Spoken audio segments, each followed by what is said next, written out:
my senior colleague and the president of this function, Sri G. Narayan Swami, Mr. B.S. Raghavan, who is retired but never tired about the public responsibility which he has imposed upon himself.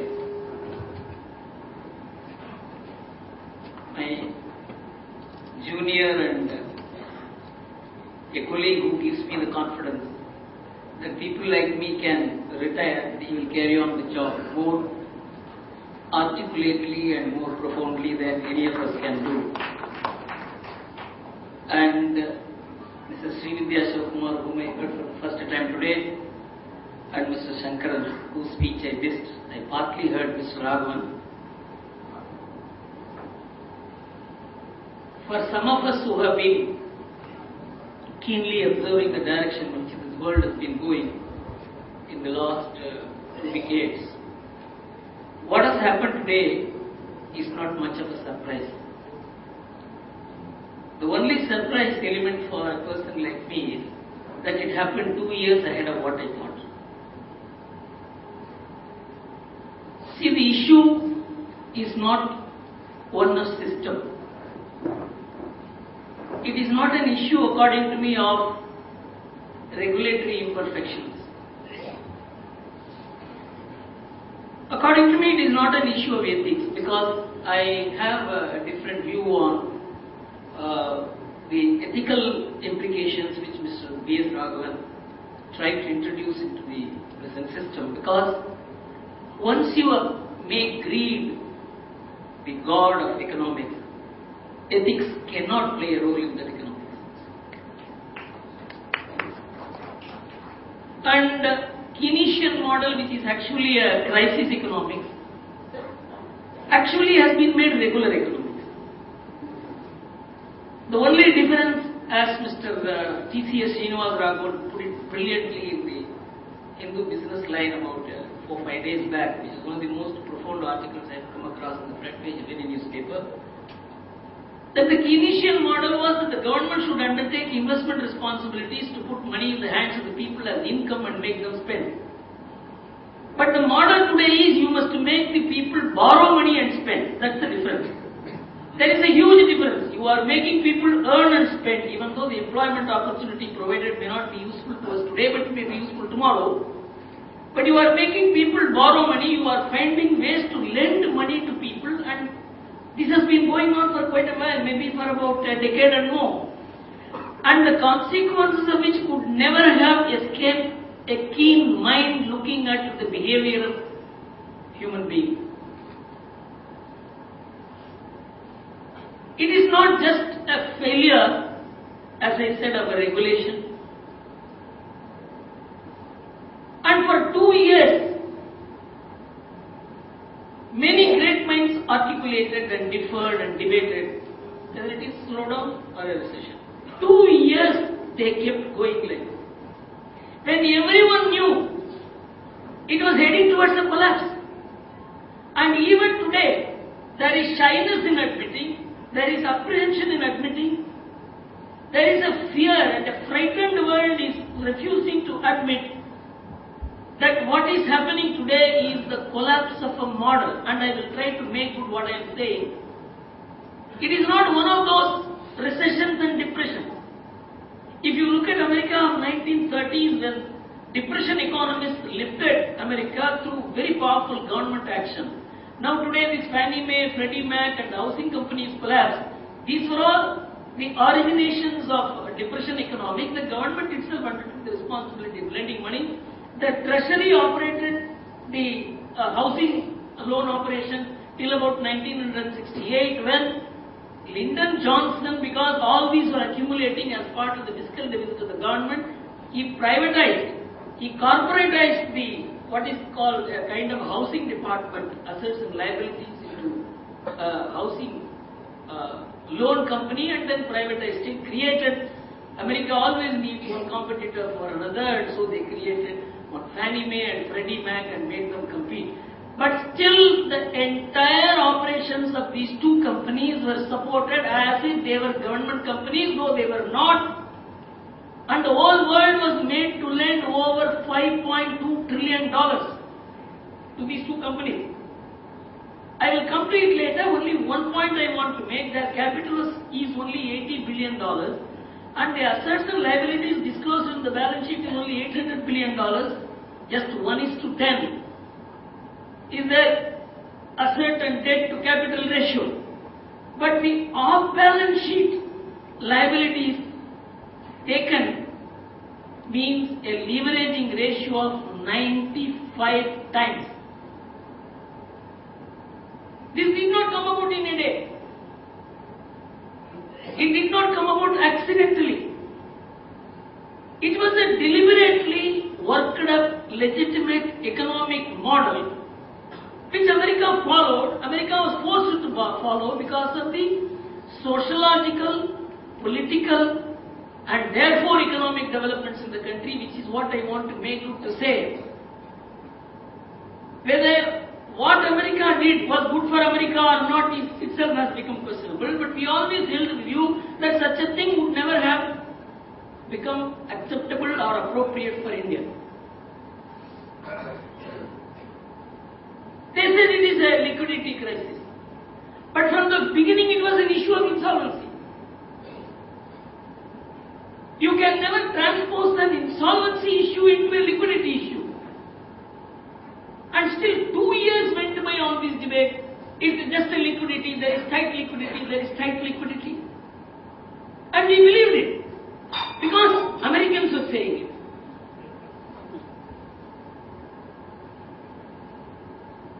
The entire crisis was concealed in less dangerous words. They did not want to create a panic, and I could understand, but if there was a remedy at work before the panic could unfold.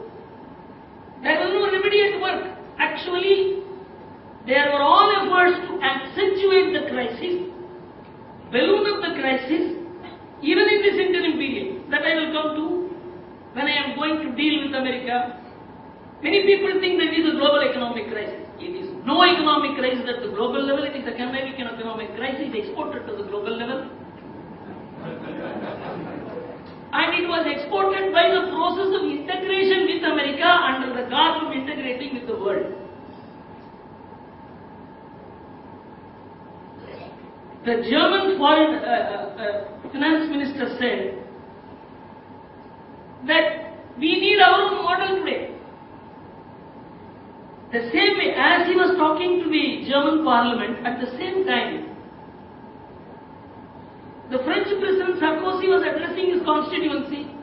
He was addressing 10,000 people in his constituency, and this gentleman was addressing the German parliament, and both were speaking in the same language as if they had a telepathy or a teleconversation. They said that we have been cheated into this model. This model, Anglo-Saxon model or the Anglo-American model, is unsuitable to us. It is unsuited to our way of life. It is unsuited to our belief. This system will not work for us. But they were forced into it, far more than we were ever forced into it, far more than we ever accepted to be forced into it. The entire Europe was forced into it, with the result today. The US is having a bailout package of $700 billion, but the European Union is having a bailout figure of $4,000 billion. They have done nothing for them. They have committed no sin. For them to have a bailout package of $4,000 billion, except that they believed the American system and began investing in American markets. Their entire pension fund or their retirement benefit fund or whatever the long-term funds they had, their insurance companies, they began investing in this great market circus which is going on as the most perfect mechanism with an invisible hand which nobody knows whether it functions or is paralyzed. So now we are going to not the system but the model. When the model is okay, you can systematize it. When the model is bad, however much you systematize it, the model is not going to survive, and that is the condition today.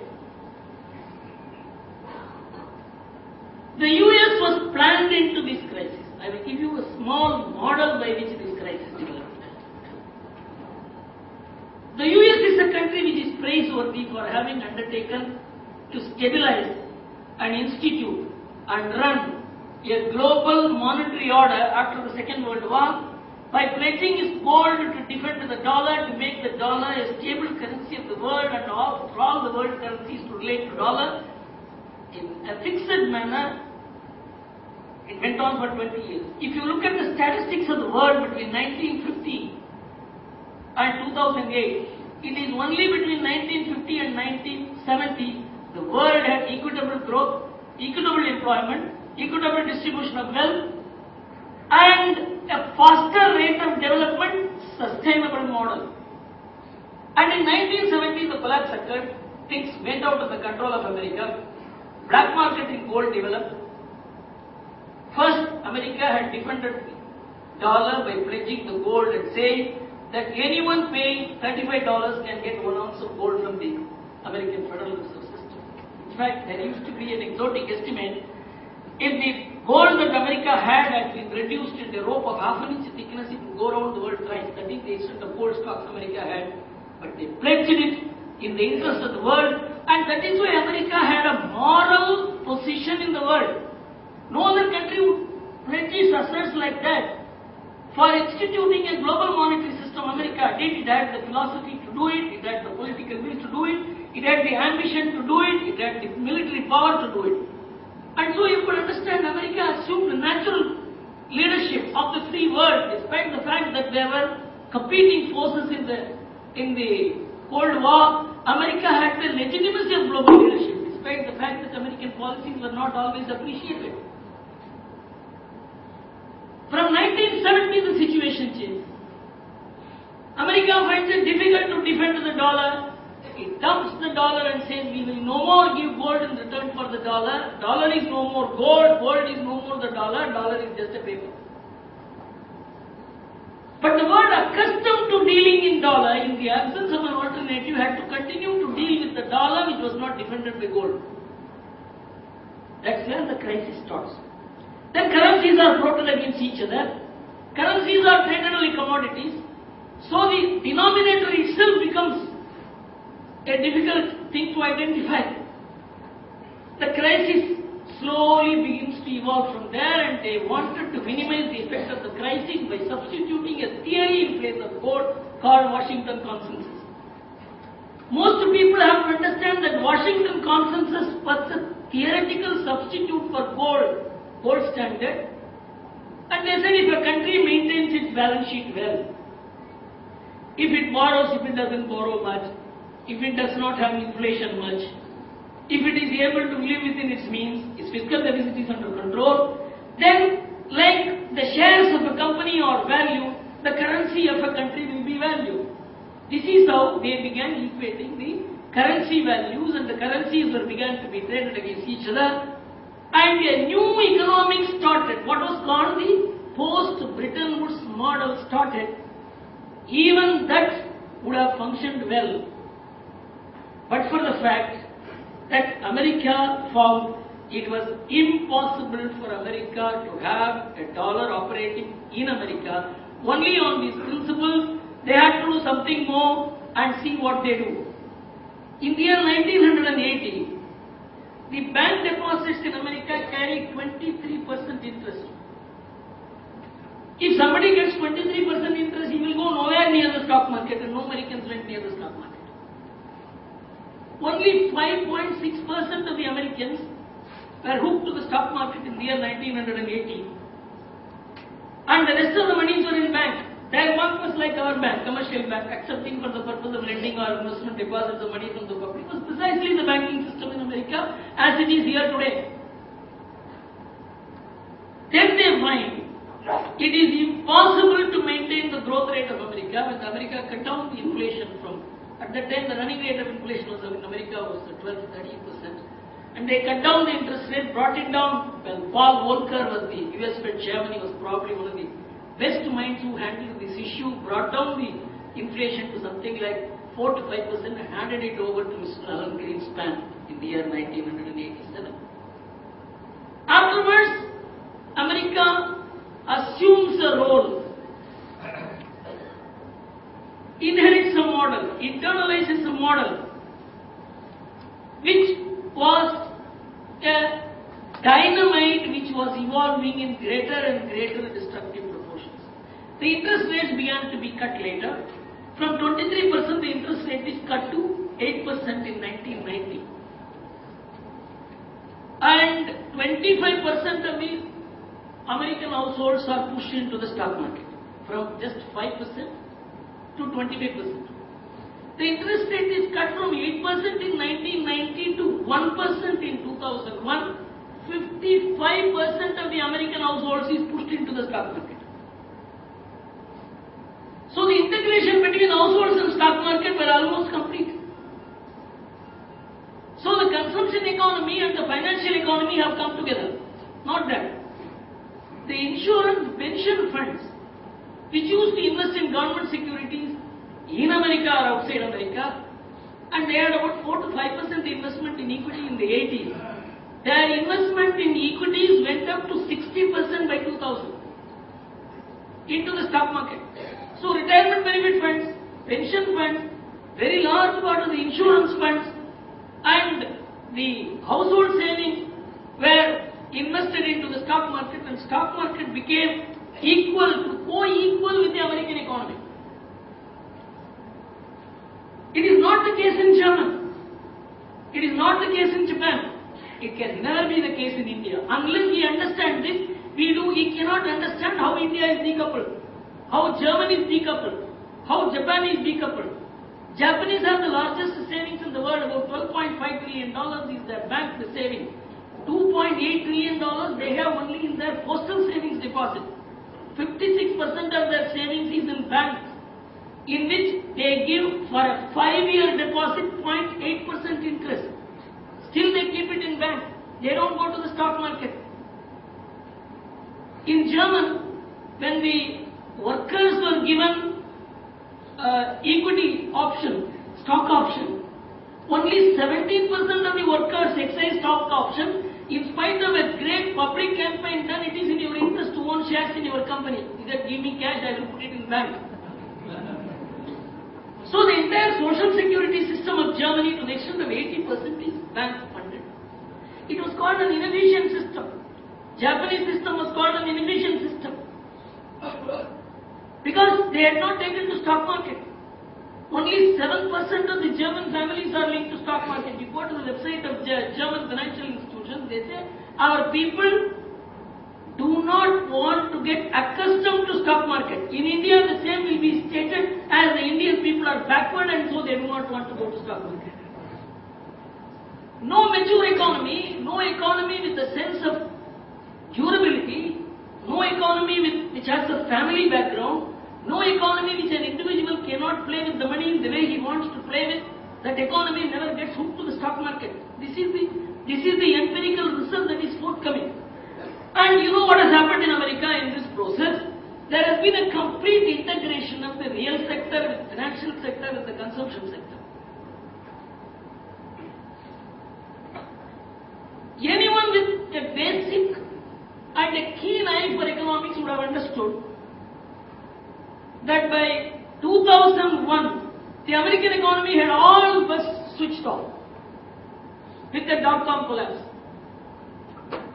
See what happens between 1995 and 2001 and from 2001 to 2006.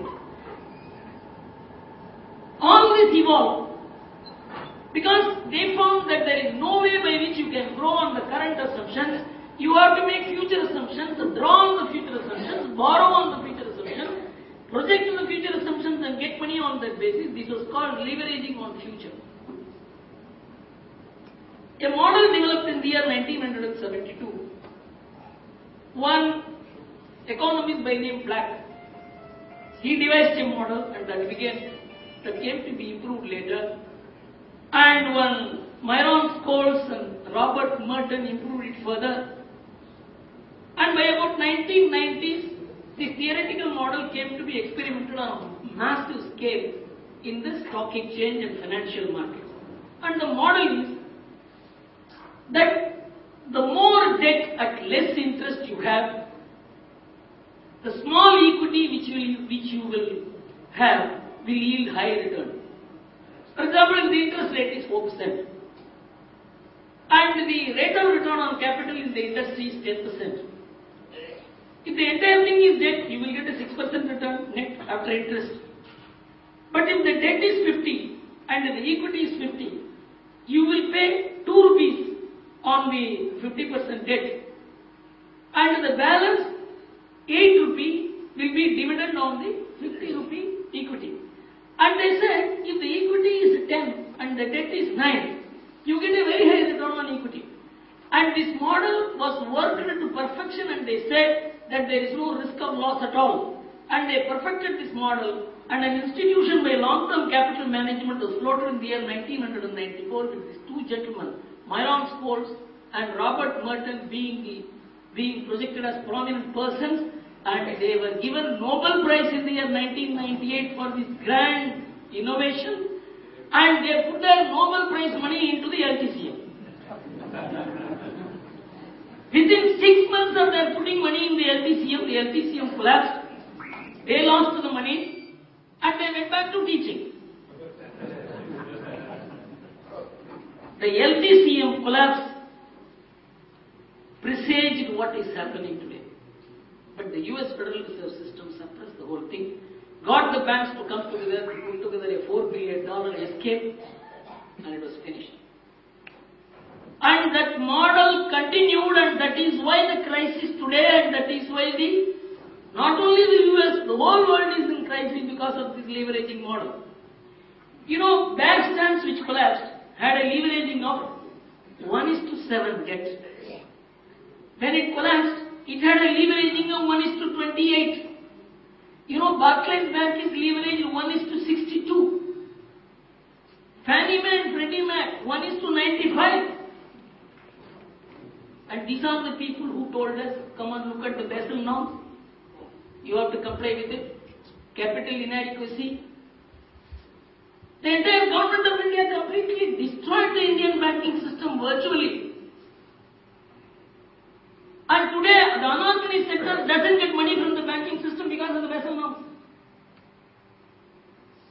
The only thing they did was their accountants, their consultants, their regulators, as the Venkatesh said, the SEC itself was party to keeping the non-balance sheet items out of the reckoning of capital adequacy norms. Everyone knew what they were doing. And this $5.2 trillion, which Fannie Mae and Freddie Mac advanced and got it refinanced. You see, refinancing is now called derivative. A bank gives money, $100 million to somebody. The bank goes to the IDBI and says, you refinance it. This is called refinancing in the Indian language. Now what the bank does, it converts that $100 billion into what is known as a credit derivative and sells it in the world market. Let's assume that bears an interest rate of 5%. The Japanese banks do not give more than 1% or 2%.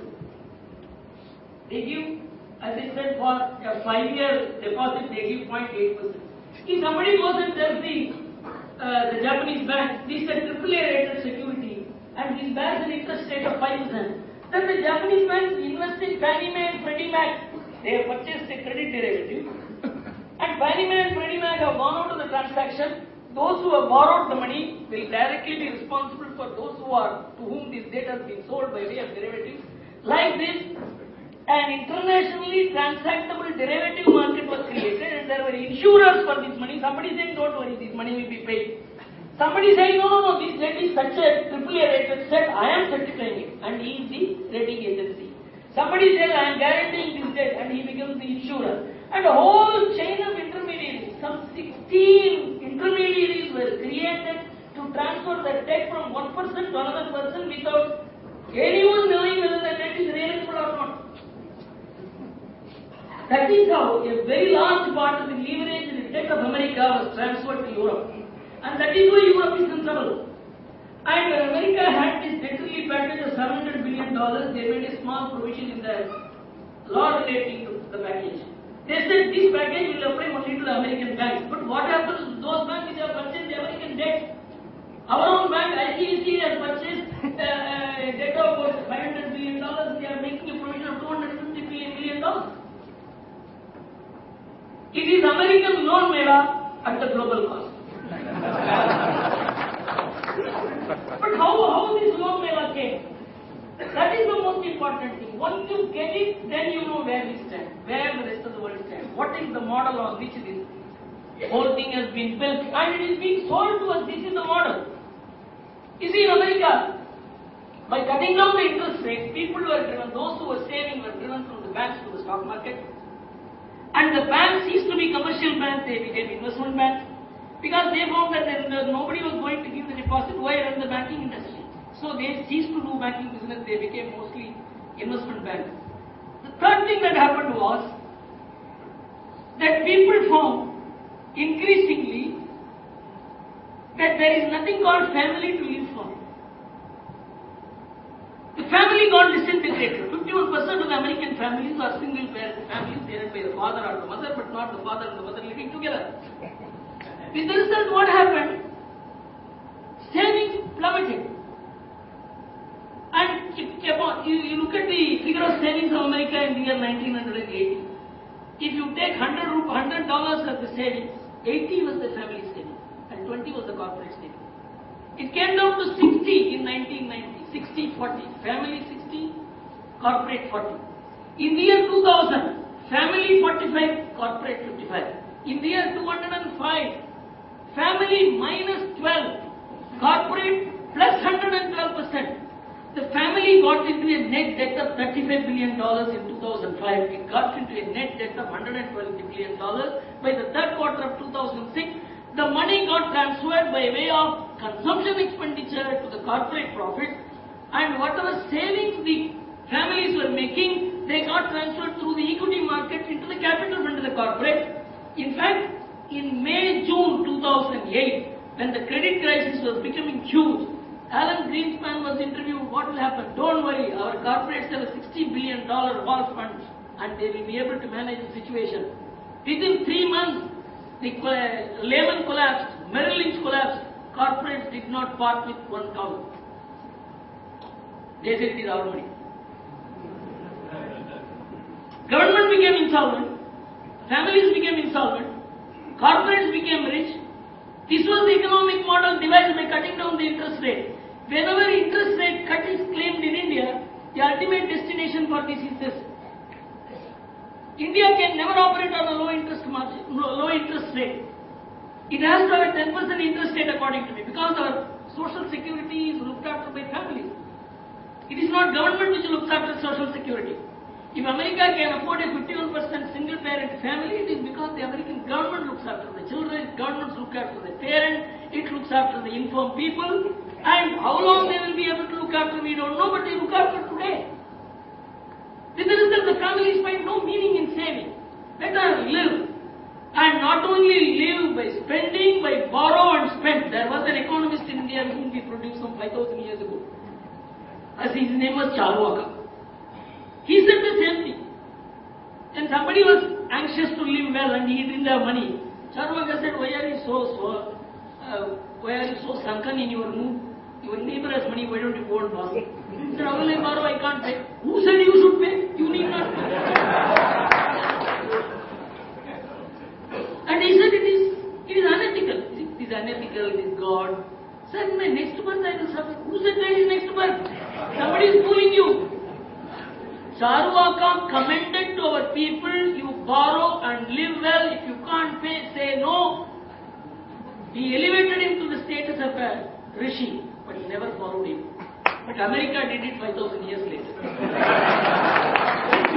The archives of India, you know today, a total number of the houses in America, the functioning houses today are about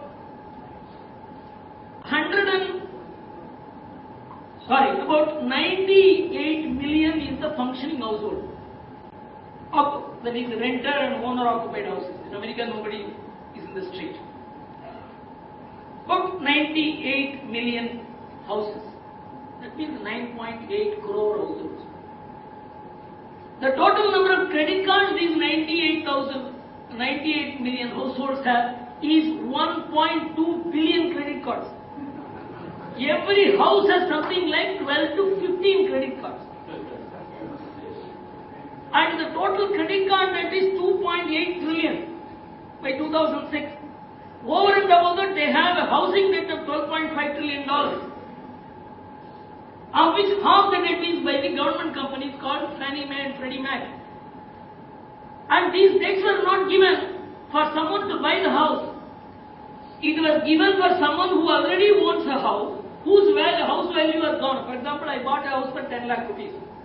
And my house value has become 50 lakhs. I mean, America, nobody buys a house with, see, all of us put together our money, 90% of the money we pay and 10% we borrow. If you are more borrowed, we will put 50% of the money and borrow 50%. In America, people go to a bank and say, I have no money, give me a loan, I will buy a house. And they are given, and there is a mortgage system called jingle mortgage. And the jingle mortgage means they not only give you a house and the house key, but also an envelope. Let's assume after 3 years, you are not able to pay the installment. You need not have to take to the trouble of going and giving the key to the mortgage company. You can put it in an envelope and send it. And say from this day onwards, the house has been locked and the key has been sent to you. I am not responsible for future payment. It is called non-recourse mortgage. Why this system was adopted? This system was adopted to pay, just to put money in the hands of the people so that they will spend. I will give the housing statistic. In the year 1996, there were 111 million houses. Owner occupied 68 million, renter occupied 35 million. The houses unoccupied were 13 million houses. This was 1996. Then the housing companies were asked to lend money to people who build houses, who wanted to buy houses. And when this was done, house prices started moving up.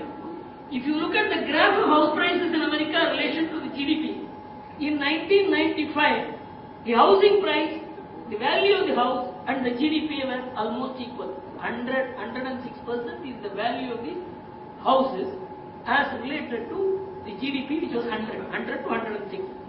By 2006, the housing value to GDP ratio is 100 to 160 because you began financing house construction and the lands were being bought, materials were being bought, and the prices went up artificially. And anyone who had houses, there was a notional increase in his wealth, and the banker went to him and said, now that your value has gone up, why don't you, I will give you loan against this.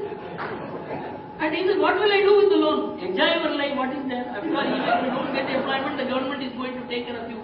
Can you come across a more irresponsible system of money management? The whole world was seeing all this. And in the year 2005, total houses were 124 million, owner occupied 74 million, renter occupied 34 million, unoccupied 16 million. From 13 million, the unoccupied houses went up to 16 million. In other countries, the housing prices will fall. In America, it rose by 120% in this period. This artificial asset-based economy, lending against it, borrowing, you lend your money, I don't bother. You don't make money. You borrow from the world. And when Alan Greenspan was asked, in the last year, in the month of June, he released a book with fanfare. And he was called the God of Money. God of Money was the title given to him. And in that book he wrote, people talk about America borrowing. But what about people who save? The people who save, they save because they are insecure people. We are a modern nation. We are confident people. And our government is there to take care if we are in distress. We need not have to do any savings to relieve us from distress. And so these people save and they don't know where they will invest. It is not Bernanke who said it. It is actually Greenspan who said it. And he said there is a global imbalance. There is a surplus saving in one place. There is a money needed in another place. So they have no option but to invest with us. That is how they borrow the money. And the rest of the world is in trouble because they lent money to America. Out of the total of $52 trillion debt, of all the nations, all the debts of the nations put together is about $52.5 trillion or thereabouts. American debt is $12.5 trillion in the rest of the world. I can even understand America is a huge economy. British debt is $12.4 trillion. And the Anglo-Saxon economies constitute 40%. 5 countries constitute 40% of the global debt. And none of them having any surplus savings. They are all borrowing and borrowing more and more to sustain their household, to sustain their business, to sustain their governments. How could it escape the attention of a keen economic mind? It did not escape, but no one would talk about it. Because to say all this is wrong means the economics is wrong. Yes, the economics is wrong. No one can today come and defend economics of this kind. And in fact, Mr. Rangarajan, a very revered man in Indian economic opinion making, he says in a globalized world, savings in one country and dis-savings in another doesn't matter. Then Americans are right.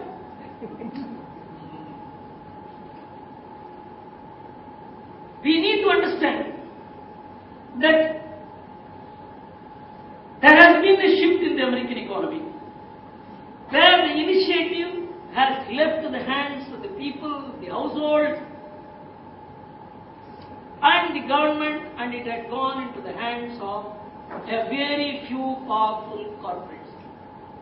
And the US Federal Reserve System is a representative of the corporates. I had openly written about it in Hindu Business Line that the US Fed needs a global watch because its policy decisions are not subject to anybody's scrutiny.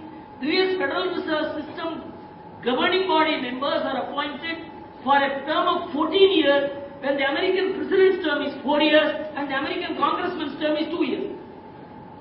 And once you constitute the US Federal Reserve System, nobody can alter it. Not more than 2 members can retire at the same time. So you can understand how the whole model works. The model works by a clique, a very powerful opinion-making clique. The media is under their control. I am not talking of ethics, I am talking of fact. All this is wrong, you can say, but you must say that these wrongs are happening. And how we come out of it, we decouple from that. Decoupling is not happening because of policy. It is not happening because of government. It is not happening because of economic thinking. In fact, I was explaining to Venkatesh how decoupling takes place in India, within India, and between India and the rest of the world. You take the banking system here, it has very little connection to stock market.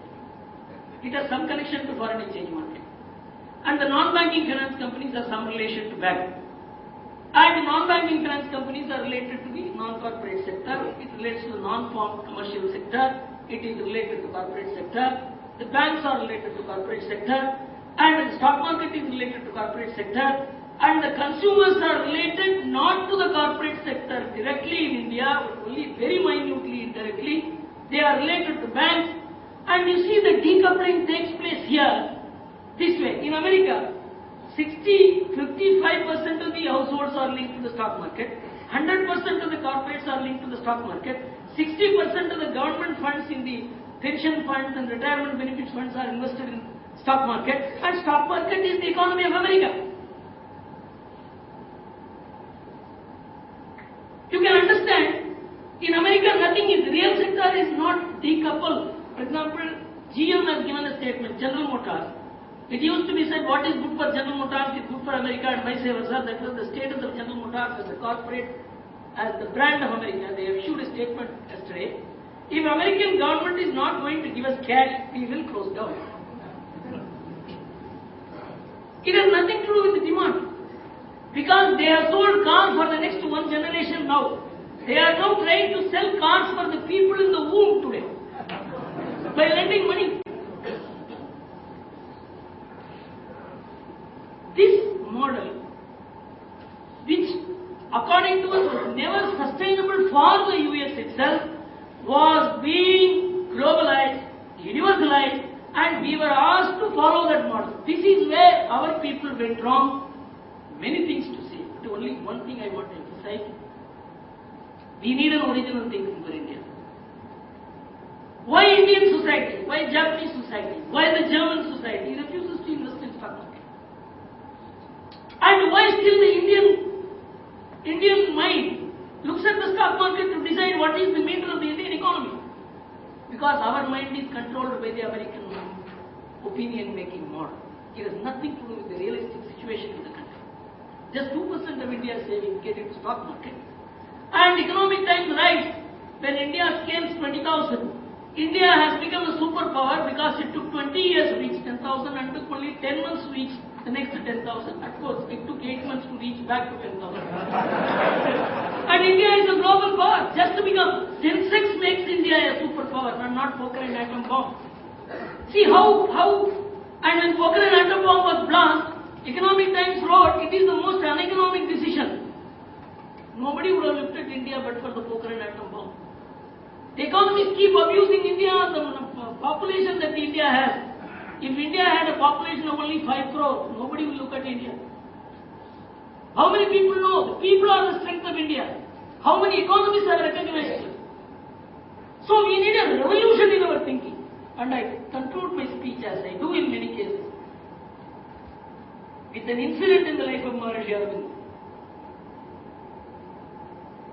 And Aurobindo had come to Pondicherry, there was pitch darkness everywhere. Our freedom movement had been virtually snuffed out. Revolutionaries had been finished. There was no voice anywhere in the world, there was pitch darkness. Aurobindo was a foreign educated intellectual. He knew very little about India.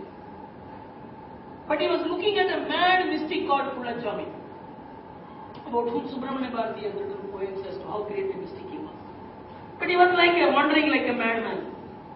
So Aurobindo was telling his colleagues, I am going to get some instruction. I am expecting some lead from this man. They were all surprised, this foreign educated, a giant of an intellectual looking at a man who cannot communicate in a language that man only knows. As Aurobindo expected, one day it happened. For months together Aurobindo was looking at him. One day Aurobindo was sitting with his colleagues and having a cup of tea on the beach in Pondicherry. Pullachami came and lifted the teacup in front of Aurobindo and showed it to him. The teacup was full. He emptied it and showed it to him. Aurobindo was in ecstasy. Yes, and I got the instruction I wanted. His colleague said, you have lost the tea. What instruction have you got? He said he has asked me to empty my mind and begin thinking afresh. That is the advice all of us need. Thank you.